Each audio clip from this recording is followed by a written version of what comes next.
जय हिंद दोस्तों। सिद्धिविनायक संग्रिया के YouTube चैनल पर बाल विकास यानी साइकोलॉजी की क्लास में आपका स्वागत है। हम पढ़ रहे हैं साइकोलॉजी के महत्वपूर्ण प्रश्न व्याख्या सहित, ताकि हम एक प्रश्न के साथ साथ उससे जुड़े हुए कई तथ्यों को हम अच्छे से समझ सकें और साइकोलॉजी के जो जटिल कंसेप्ट हैं उनको बहुत ही आसानी से समझ सके। तो आज के इस चौथे पार्ट में आपका स्वागत है। तो कड़ी को आगे बढ़ाते हैं और इन इंपॉर्टेंट प्रश्न के चौथे भाग का 37वां प्रश्न 37 से शुरुआत कर रहे हैं। आप अपनी स्क्रीन पर देखिएगा 37वां प्रश्न है कि जीन पियाजे का अनुकूलन से क्या तात्पर्य था। यानी संज्ञानात्मक विकास सिद्धांत पर बात हो रही है, उसके अनुकूलन से संबंधित प्रश्न है। पहला ऑप्शन है भी अनुकूलन क्या है। एक अर्जित प्रवृत्ति जो बालक को वातावरण के साथ समायोजन करने में मदद करता है। दूसरा है एक जन्मजात प्रवृत्ति जो बालक को वातावरण के साथ समायोजन एडजस्टमेंट करने में मदद करता है। तीसरा है व्यवहारों के संगठित पैटर्न को जिसे आसानी से दोहराया जा सकता है। बालक के मानसिक क्षमताओं के सेट से जो उस वातावरण के साथ समायोजन करने में मदद करता है। तो आपको अनुकूलन की परिभाषा देनी है। छोटी क्लास में साइंस में भी हम पढ़ते आए हैं भी अनुकूलन क्या है। अडेप्टेशन, अनुकूलन। आपने प्रश्न पढ़ के उत्तर डिसाइड कर लिया होगा, तो इस पर तो हम सीधी बात करते हैं। अनुकूलन हमारे शरीर के अंदर एक जन्मजात प्रोसेसिंग है। तो यानी जन्मजात वाली बात हो गई जो हमें हमारे वातावरण के साथ एडजस्टमेंट में मदद करती है। जीन पियाजे ने उसे अनुकूलन अडेप्टेशन कहा। तो इसका मतलब इसका दूसरा उत्तर बिल्कुल सही है भी ये एक जन्मजात प्रवृत्ति है जो बालक को वातावरण के साथ समायोजन करने में मदद करती है। पहला ऑप्शन इसमें क्यों नहीं है? क्योंकि उसमें अर्जित है। तो ये अनुकूलन अर्जित नहीं है, जन्मजात है। तीसरा ऑप्शन क्यों नहीं हो सकता? क्योंकि व्यवहारों के संगठित पैटर्न को जिसे आसानी से दोहराया जा सकता है। तो दोस्तों उसे जीन पियाजे ने स्कीम्स कहा है, स्कीम्स। और चौथा है बालक के मानसिक क्षमताओं के सेट को, उसको उसने संज्ञानात्मक संरचना कहा है, कॉग्निटिव स्ट्रक्चर कहा है। तो इसलिए तीसरा नहीं हो सकता, चौथा नहीं हो सकता, पहले में अर्जित आ गया तो वो नहीं हो सकता। तो अपने आप में क्लियर है भी एक जन्मजात प्रवृत्ति है जो हमें वातावरण के साथ समायोजन में हमारी मदद करता है। लेकिन यहां देखिएगा समायोजन एडजस्टमेंट लिखा है। यह बात मैं आपको याद दिला रहा हूं भी समायोजन को अंग्रेजी में एडजस्टमेंट, लेकिन आगे हम ऐसी बातें भी करेंगे जहां समायोजन आएगा लेकिन उसका मतलब एडजस्टमेंट नहीं होगा। ठीक है, तो यह बात भी यहां क्लियर कर ले। तो इस प्रश्न का 37वें का सही उत्तर 2। आगे बढ़ते हैं दोस्तों। 38वां प्रश्न आपके सामने है। अब पियाजे के अनुसार अनुकूलन के 2 प्रकार होते हैं। क्या बात है, अडेप्टेशन को आगे बढ़ा लिया हमने। तो अनुकूलन के 2 प्रकार बताए हैं जीन पियाजे ने, कि वो कौन से हैं ये बताना है। पहला ऑप्शन है आत्मसात्वीकरण व समायोजन। मैंने पिछले प्रश्न में समायोजन पे बात की थी, वहां समायोजन का लिखा था एडजस्टमेंट और यहां लिखा हुआ है इंग्लिश में अकोमोडेशन। ठीक है, आपको इंग्लिश शब्द पे गौर करना है, अकोमोडेशन। दूसरा है साम्य धारणा और संरक्षण। तीसरा ऑप्शन है स्कीम्स और स्कीमा। चौथा है विकेंद्रण व केंद्रण। तो देखिएगा दोस्तों इस 38वें प्रश्न में जो पहले में 2, दूसरे में 2, तीसरे में 2 यानी 6 और विकेंद्रण, ये सारे जो तथ्य हैं वो जीन पियाजे के प्रमुख कंसेप्ट हैं जिनका इस्तेमाल उसने अपने संज्ञानात्मक विकास सिद्धांत को समझाने में किया है। तो लेकिन अब हम तो यहां बात कर रहे हैं सिर्फ अनुकूलन के 2 प्रकार बताए हैं उसने, उन दोनों प्रकारों के नाम पूछे हैं। तो इसका आपने बिल्कुल सही सोचा होगा। इसका सही उत्तर है पहला, आत्मसात्वीकरण। आत्म सात्वीकरण और दूसरा नाम यहां लिखा हुआ है समायोजन,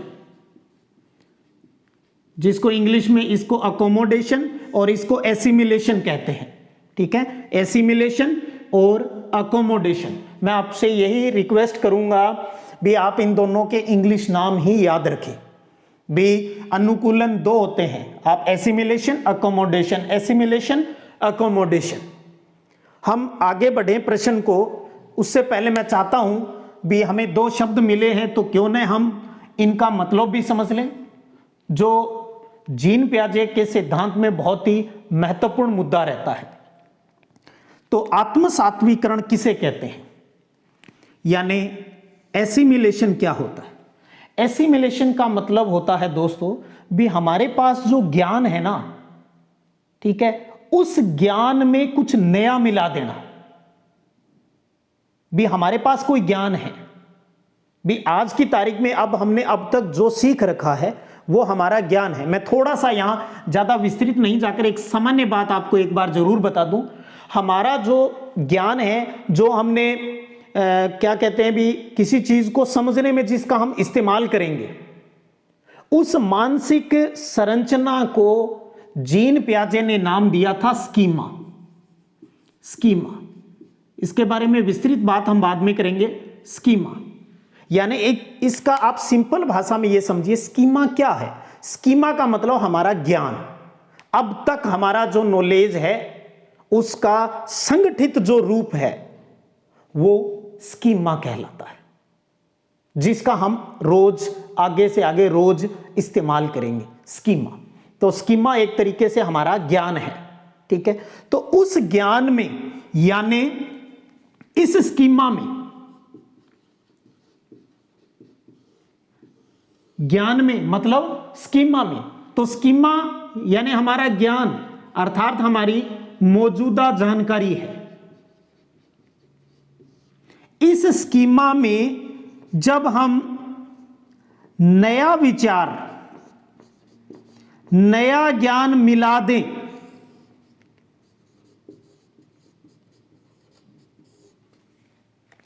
हमारी ज्ञान की जो मौजूदा ज्ञान हमारा है उसके अंदर हम क्या कर दें, नया विचार मिला दें, नया ज्ञान मिला दें, उसको कहा जाता है एसिमिलेशन। इससे अच्छा और नहीं समझ सकते आप। इस पर मैं थोड़ा सा आपका वक्त लूंगा, बहुत इंपॉर्टेंट है, अक्सर परीक्षा में आता है आत्मसात्वीकरण, समायोजन और स्कीमा। कुछ भी नहीं समझ में आए तो स्कीमा क्या है? हमारा नॉलेज, हमारी मौजूदा जानकारी जो हमारे पास है, उसमें अगर आप कुछ नया डाल रहे हो, उस स्कीमा में कुछ नया विचार मिला रहे हो, तो उसे कहते हैं एसिमिलेशन। एसिमिलेशन जिसे हिंदी में कहते हैं आत्मसात्वीकरण, जिसे समावेश भी कहते हैं। ध्यान दीजिए, कोई भी नाम आ सकता है। समावेश, समावेश, समावेश को इंग्लिश में इंक्लूजन भी कहा जाता है, इंक्लूजन भी कहा जाता है। हिंदी में आपको सम्मिलन शब्द भी मिल सकता है, सम्मिलन। तो ध्यान दीजिए, ये एक ही मुद्दे के हैं। एसिमिलेशन यानी आत्मसात्वीकरण या सम्मिलन, और समावेश का मतलब इंक्लूजन होता है, लेकिन इनका अर्थ एक ही है भी मौजूदा ज्ञान में नया ज्ञान मिलाना है, तो वो कहलाता है एसिमिलेशन। और दोस्तों इसी स्कीमा में यानी इस मौजूदा ज्ञान में, दूसरी बात कर रहा हूं अब, आपके पास जो आपका जो ज्ञान है उसमें आप अपनी नई बात या नया विचार मिला रहे हो, और उसकी वजह से इस स्कीमा में परिवर्तन हो रहा है, बदल रहे हो आप। यानी आपका नया विचार आपके मौजूदा ज्ञान को चेंज कर रहा है।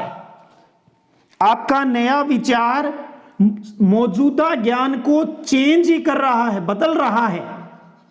यानी पहले वाला ज्ञान पूरा काम नहीं आ रहा है, आपने बदल दिया, सारी स्कीम ही बदल दी, स्कीमा ही बदल दिया, उसको कहा जाता है अकोमोडेशन, समायोजन, जिसको समंजन भी कहते हैं हिंदी में। हिंदी में समायोजन या समंजन कोई शब्द मिल सकता है इंग्लिश में अकोमोडेशन। ध्यान दीजिए, एक बार फिर मैं आपको कहूं, हमारे पास जो मौजूदा जानकारी है वो स्कीमा है, वो स्कीमा है। उस स्कीमा में कुछ और मिला दें, जैसे पानी का लोटा है, थोड़ा सा पानी और मिला दिया, तो वो क्या है? मिला दिया, मिलाना। मिलाना ही तो एसिमिलेशन है।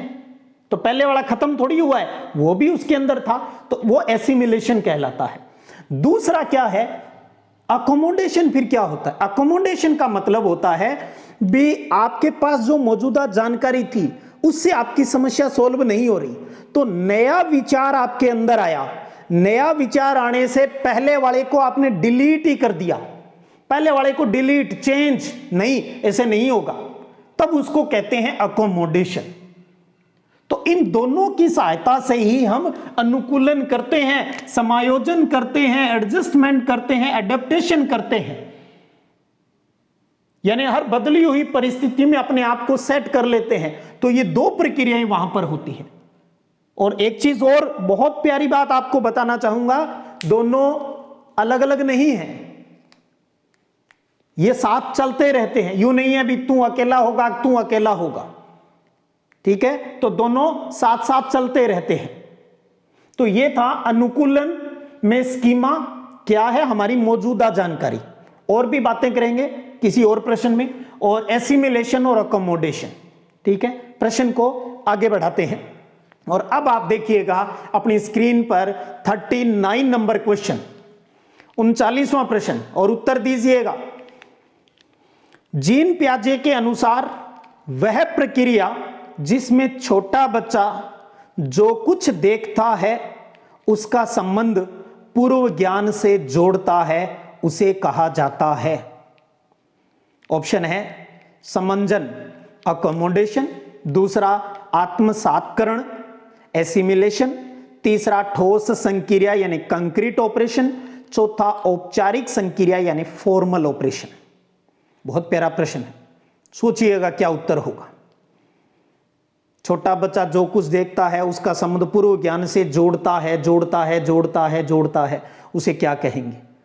अक्सर जैसे ऐसे प्रश्न जब भी आते हैं ना तो सुई अड़ती है, उत्तर एसिमिलेशन होगा, अकोमोडेशन होगा।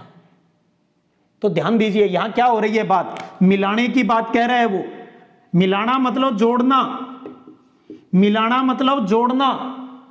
आप तीन शब्द की पूंछ पकड़ ले, जोड़ना, कोई चीज आप जोड़ रहे हो, आप किसी प्रॉब्लम का सॉल्यूशन करने में आपके पूरे पहले वाली स्कीमा का सहारा ले रहे हो, या आप संशोधन करते हो। संशोधन, जोड़ना और सहारा, ये तीन बातें जब भी मिलेगी उसका उत्तर एसिमिलेशन होगा, एसिमिलेशन होगा, एसिमिलेशन होगा, एसिमिलेशन होगा। यानी आपने नई बात जोड़ दी, प्रॉब्लम सॉल्यूशन में पुराने वाली बात का सहारा ले लिया, या पहले वाले ज्ञान में आपने संशोधन किया, चेंज नहीं किया, यानी सिर्फ एडिट किया है, डिलीट नहीं किया है, एडिट किया है, एडिट किया है, एडिट किया है, डिलीट नहीं किया, तब वो एसिमिलेशन। तो देख लीजिए क्या हो रहा है कि जिसमें छोटा बच्चा जो कुछ देखता है उसका संबंध पूर्व ज्ञान से जोड़ता है, तो जोड़ता है, जोड़ रहा है, तो उत्तर क्या होगा? एसिमिलेशन। उम्मीद करूं आपने बिल्कुल सही सोचा होगा, एसिमिलेशन, यानी दूसरा ऑप्शन, 39 नंबर प्रश्न का दूसरा ऑप्शन। बहुत प्यारा प्रश्न है और आपको अच्छे से पता है, टेट ऐसे ही प्रश्नों का मारा हुआ है ये पेपर। मजे लीजिएगा साइको के, बातें कीजिएगा, अपने आप साइको आ जाएगी, आपकी गुलाम हो जाएगी। ठीक है, आगे बढ़ते हैं दोस्तों। 40वां प्रश्न आपकी स्क्रीन पर है, देखिएगा कि एक बच्चा बकरी को पहली बार देखता है और उसको कुत्ता कहता है, यह पियाजे के किस संप्रत्यय का उदाहरण है? क्या बात है, बहुत प्यारा प्रश्न है। एक बच्चा बकरी को पहली बार देखता है और उसको कुत्ता कहता है, और यह पियाजे के किस संप्रत्यय का उदाहरण है? इस प्रश्न को चलो पहले ऑप्शन पढ़ लेते हैं फिर बात करते हैं। पहला ऑप्शन है आत्मसात्वीकरण, एसिमिलेशन, दूसरा संगठन, तीसरा समायोजन, अकोमोडेशन, चौथा विभेदन, डिस्क्रिमिनेशन। अब ले दे के वही जीन पियाजे के कंसेप्ट है, जो संप्रत्यय दिए गए हैं वो ऑप्शन में आ रहे हैं। अब इस प्रश्न पर बात करते हैं थोड़ी सी, कि एक बच्चा बकरी को पहली बार देखता है, इसका मतलब उससे पहले उसने कभी बकरी नहीं देखी, उसको कुत्ता कहता है। देखिए प्रश्न की भाषा इतना भी कर सकता है और उसमें वो यही साथ में ये भी कह सकता है भी वो कुत्ते से पहले परिचित था। ध्यान दीजिएगा, वो उसे कुत्ता कह रहा है, इसका मतलब कुत्ते का कंसेप्ट उसे पहले पता था, लेकिन कुत्ते और बकरी की 4 टांगे और पूंछ देखकर उसे लगा, उसने अपने क्या किया, अपने पूर्व ज्ञान का सहारा लिया, पूर्व ज्ञान का सहारा लिया और उसे क्या कहा, कुत्ता कहा, कुत्ता कहा। यानी कुत्ते और बकरी में कुछ समानताओं के आधार उसे लगा भी इसके भी 4 टांग है, इसके भी 4 टांग है, हमारे वाला कुत्ता भी काला है, बकरी भी काली है, इसके भी पूंछ है, इसके भी पूंछ है। तो उसे प्रथम दृष्टिया उसे ये लगा भी ये भी कुत्ता है। तो इसका मतलब उससे यहां एक चीज तो है, जब वो बकरी को कुत्ता कह रहा है, उसे उस सब्जेक्ट की या उस कंटेंट में डिफरेंस करना नहीं आ रहा है, तो अपने बात को कहने के लिए वो पूर्व ज्ञान का सहारा ले रहा है, सहारा ले रहा है, पूर्व ज्ञान का सहारा ले रहा है। पहले जोड़ने वाली बात की थी तो एसिमिलेशन, अब सहारा ले रहा है और बकरी को कुत्ता कह रहा है, तो इसका मतलब क्या उत्तर हुआ, एसिमिलेशन हुआ। एसिमिलेशन, एसिमिलेशन होगा इसका उत्तर, एसिमिलेशन, न कि अकोमोडेशन। हां, प्रश्न की भाषा को अगर थोड़ा सा विस्तृत कर देता, ध्यान दीजिएगा दोस्तों, पहले कभी भी अकोमोडेशन नहीं होता, नहीं होता, नहीं होता। कैसे हो जाएगा, क्योंकि अकोमोडेशन में तो क्या होता है, हम पूर्व ज्ञान को ही चेंज कर देते हैं, प्रॉब्लम सॉल्यूशन हो ही नहीं रही। ध्यान दीजिए, जब भी हमारे सामने कोई बात आती है, मुद्दा आता है, प्रॉब्लम आती है, उद्दीपन आता है, हम हमेशा ही पूर्व ज्ञान यानी स्कीमा का इस्तेमाल करते हैं। तो पहले तो हम स्कीमा ही यूज करेंगे ना, उसी का सहारा लेंगे। तो पूर्व ज्ञान में भले ही थोड़ा बहुत उसको आप संशोधन जोड़ के तोड़ के यही करेंगे, और जब हमें लग जाए भी प्रॉब्लम सॉल्यूशन नहीं हो रहा, इसका मतलब फिर हम क्या करेंगे, उसे डिलीट मारेंगे और नया ज्ञान अर्जित हो जाता है वहां। तो अकोमोडेशन, तो इसका मतलब पहले एसिमिलेशन होता है, उसके बाद अकोमोडेशन होता है। या कोई उसको कह दे, घर का पेरेंट्स, बेटा ये कुत्ता है, देख फर्क देख, इसके सींग है, इसके सींग नहीं, इसकी पूंछ ऐसी है, इसकी पूंछ मुड़ी हुई है, अपनी कुछ बातें बताकर फिर उसे पता चलेगा, अच्छा मेरा पूरा पुराना ज्ञान तो यहां काम ही नहीं आया, ये तो नई चीज मिली मुझे, तब उसे समझ में आएगा कुत्ता। तो अर्थात बकरी की जगह कुत्ता आया, यानी चेंज किया पहले वाले कंसेप्ट को वहां पर, तो वो अकोमोडेशन हुआ, अकोमोडेशन हुआ, समंजन हुआ। तो इस प्रश्न का सही आंसर होगा दोस्तों आत्मसात्वीकरण या सम्मिलन या समावेश, इंक्लूजन। तो 40वें का सही आंसर 1 नंबर। आगे बढ़ते हैं, स्क्रीन पर देखिएगा 41वां प्रश्न 41।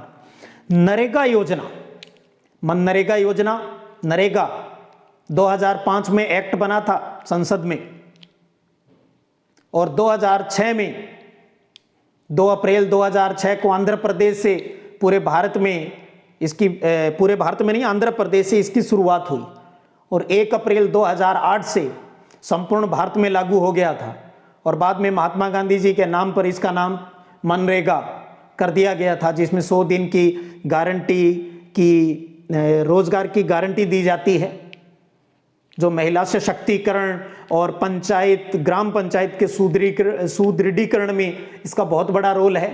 ये गांव के आर्थिक विकास और रोजगार की गारंटी देने का उद्देश्य से इसको शुरुआत की गई थी। तो उसी पर भी योजना है, तो हम इन्हें योजना पे बात कर ली भाई थोड़ी सी। नरेगा योजना जिसे सरकार बखूबी चला रही है, सबसे ज्यादा बजट होता है लगभग इसी का, के प्रति लोगों की मनोवृत्ति जांचने का सबसे उत्तम और वैज्ञानिक तरीका क्या है। वाह, बहुत बढ़िया प्रश्न। यानी नरेगा योजना सरकार चला रही है, कुल मिला के कोई भी योजना सरकार चला रही है, वो फीडबैक लेना चाहती है भी हाँ भी हमारा काम कैसे चल रहा है, तो उसमें हम साइकोलॉजी के कौन सी विधि का इस्तेमाल करेंगे, इंटरव्यू लेंगे। भाई इंटरव्यू में तो वो कहाँ बताएगा बेचारा, भी सरकार के अच्छी नहीं लग रही तो सरकार के खिलाफ कैसे बोल देगा। प्रश्नावली है प्रयोग, प्रयोग करने के लिए इतने संसाधन कहाँ हैं जी। प्रक्षेपण ऑब्जर्वेशन कर ले, इसके लिए इतने संसाधन नहीं है। प्रश्नावली प्रश्नावली प्रश्नावली हम 5, 10, 20, 50 प्रश्न तैयार करके और वितरित कर दें और उनका फीडबैक ले लें और अपना मूल्यांकन कर लें। तो इस प्रश्न का बिल्कुल सिंपल सा प्रश्न है, उत्तर आपने सही सोचा होगा। दूसरा, प्रश्नावली क्वेश्चनरी मेथड से ही इस प्रकार के प्रश्नों का सॉल्यूशन होता है। दोस्तों आगे बढ़ते हैं। 42वां प्रश्न आपकी स्क्रीन पर है। अब मनोविज्ञान किसका अध्ययन है? मनोविज्ञान किसका अध्ययन है? प्रत्यक्षण यानी परसेप्शन का, समाजीकरण सोशलाइजेशन का, संवेदन यानी सेंसेशन का, या चौथा है व्यवहार बिहेवियर का। तो बिल्कुल मनोविज्ञान आज व्यवहार का विज्ञान कहलाता है। तो 42वें का चौथा, कहीं सोचने की जरूरत नहीं है। 43वां, मनोविज्ञान का अतीत लंबा है। बहुत अच्छा प्रश्न है 43वां। मनोविज्ञान का अतीत लंबा है परंतु इसका इतिहास छोटा है। बहुत ज्यादा टाइम नहीं हुआ है भाई। यह कथन किसने कहा था? साइकोलॉजिस्ट के नाम दे रखे हैं, वुडवर्थ, बोरिंग, एबिंगहास और मर्फी। ये बहुत प्यारा प्रश्न डेफिनेशन रहती है दोस्तों। मनोविज्ञान का अतीत तो लंबा है परंतु इसका इतिहास छोटा है। ये डेफिनेशन देने वाला ऑप्शन नंबर 3 एबिंगहास। एबिंगहास की ये डेफिनेशन है जो अक्सर हरियाणा टेट, पंजाब टेट में कई बार पूछी गई है। एबिंगहास इसका सही आंसर है। आगे बढ़ते हैं। 44वां प्रश्न आपकी स्क्रीन पर है। प्रथम मनोवैज्ञानिक प्रयोगशाला की स्थापना 1879 में किसके द्वारा की गई? तो 1879 में लिप्जिंग विश्वविद्यालय में, लिप्जिंग जर्मनी के लिप्जिंग विश्वविद्यालय में, जो बाद में उसका नाम कार्ल मार्क्स विश्वविद्यालय कर दिया गया था। तो 1879 में किसने की? विलियम वुंट या जॉन लॉक या विलियम जेम्स या टिचनर? तो 44वें प्रश्न का बिल्कुल सही आंसर ही सोचा होगा आपने, विलहेल्म वुंट, या जिसको हम आज किताबों में जो पढ़ते हैं विलियम वुंट। विलियम वुंट पहला ऑप्शन ही हो जाएगा 44वें प्रश्न का सही आंसर। विलियम वुंट ने जो है 1879 में जर्मनी के लिप्जिंग विश्वविद्यालय में प्रथम प्रयोगशाला है वो स्टार्ट की थी। और वो ही वैज्ञानिक है जो साइकोलॉजी को फिलोसफी, पहले तो एक ही सब्जेक्ट होता था फिलोसफी, दर्शन शास्त्र, तो वो विलियम वुंट ही था जो प्रैक्टिकल यानी इसे साइंस बना के लेके आया। यूं कहें भी फिलोसफी के शिकंजे से इस सब्जेक्ट को बाहर निकाल के लाया, यानी उसकी जो कैंचुली है वो उतारने का जो काम किया वो विलियम वुंट ही था। इसलिए उसे आधुनिक मनोविज्ञान का जनक भी कहा जाता है दोस्तों। आधुनिक मनोविज्ञान का जनक विलियम वुंट को कहा जाता है। आगे बढ़ते हैं। 45वां प्रश्न आपकी स्क्रीन पर। प्रयोगात्मक मनोविज्ञान का जनक है Wilhelm Wundt, Sigmund Freud, CC Jung या ई.बी. टिचनर?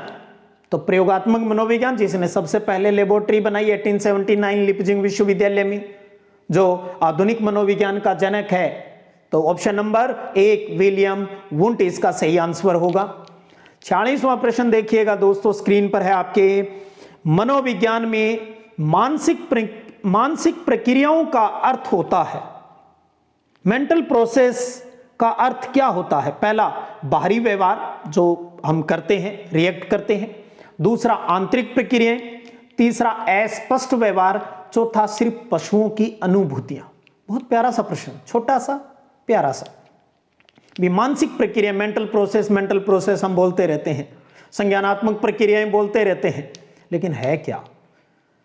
तो दोस्तों हम अक्सर हाथ यहीं जाता है, मेंटल प्रोसेस यानी मस्तिष्क, सेंट्रल प्रोसेसिंग यूनिट। तो कहां हो रही है? वो क्रियाएं जो अंदर होती है, दिखाई नहीं देती।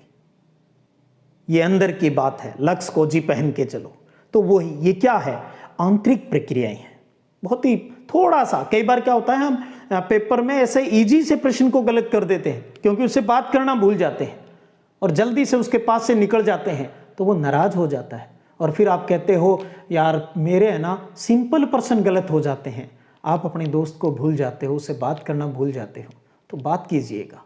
मानसिक प्रक्रियाओं का अर्थ है आंतरिक प्रक्रिया। आगे बढ़ते हैं दोस्तों, 47वां प्रश्न, 47 नंबर प्रश्न आपकी स्क्रीन पर। व्यवहारवाद के संस्थापक हैं, व्यवहारवाद के संस्थापक ऑप्शन है विलियम वुंट, जेबी वाटसन, विलियम जेम्स और थॉर्नडाइक। सोचिएगा, बिल्कुल ये तो आपका गलत होगा ही नहीं, मतलब ही नहीं है, क्योंकि आप इससे जरूर बात करोगे, आपका अच्छा दोस्त है। तो व्यवहारवाद के संस्थापक कौन है दोस्तों? जेबी जॉन ब्रॉड्स वाटसन, पूरा नाम जॉन ब्रॉड वाटसन, जो व्यवहारवाद लेके, आपको पता है साइकोलॉजी में सबसे पहले साइकोलॉजी को क्या माना गया था? आत्मा का विज्ञान माना गया था, बाद में मन या मस्तिष्क का माना गया था, और उसके बाद हमने क्या कहा भी ये चेतना का मनोविज्ञान है, और बाद में आया व्यवहार का। और ये बात 1913 में जेबी वाटसन लेके आया व्यवहारवाद। तो व्यवहारवाद के संस्थापक है जेबी वाटसन। और आपको याद हो वुडवर्थ की वो डेफिनेशन, इसी पर तो उसने कहा था कि मनोविज्ञान ने पहले आत्मा का त्याग किया, फिर मन का त्याग किया, फिर चेतना का त्याग किया, अब व्यवहार को अपनाए हुए हैं। तो आज हम साइकोलॉजी में किसकी बात करते हैं? व्यवहार भी। साइकोलॉजी व्यवहार का विज्ञान है।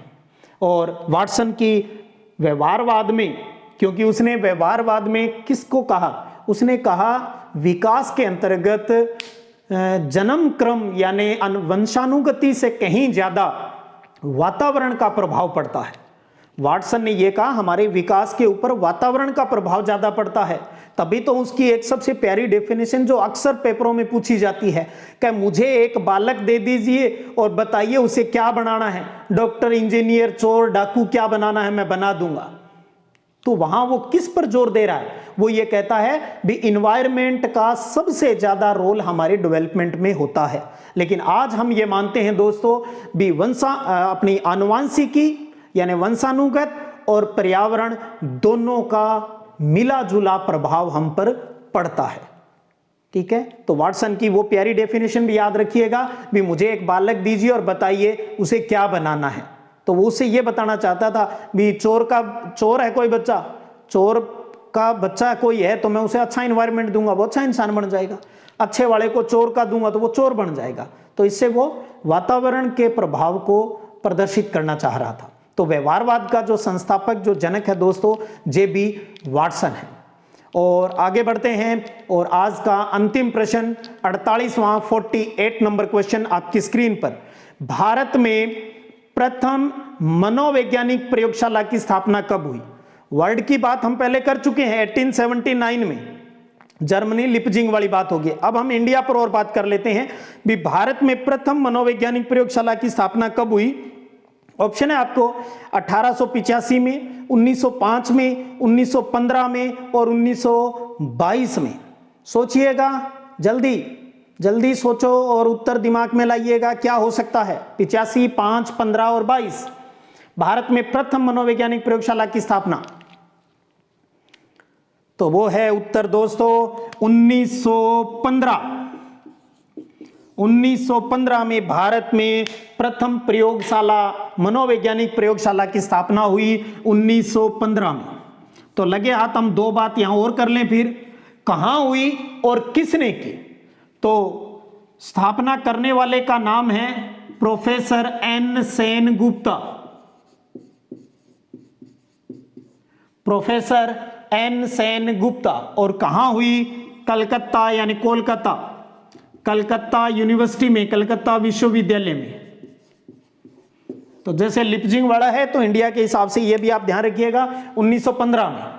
1915 में प्रोफेसर एन सेनगुप्ता ने कलकत्ता विश्वविद्यालय के अंतर्गत भारत की पहली मनोवैज्ञानिक प्रयोगशाला की स्थापना की।